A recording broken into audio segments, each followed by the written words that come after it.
নমস্কার বন্ধুরা, আমি এই প্রথমবার এই বাসিম গাছ চাষ করেছি।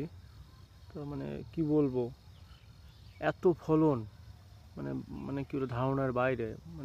ভাবিনি কখনো এত ফলন দেবে বা এত।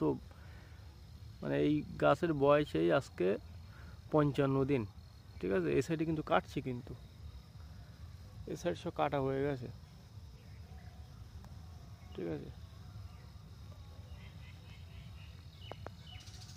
দেখুন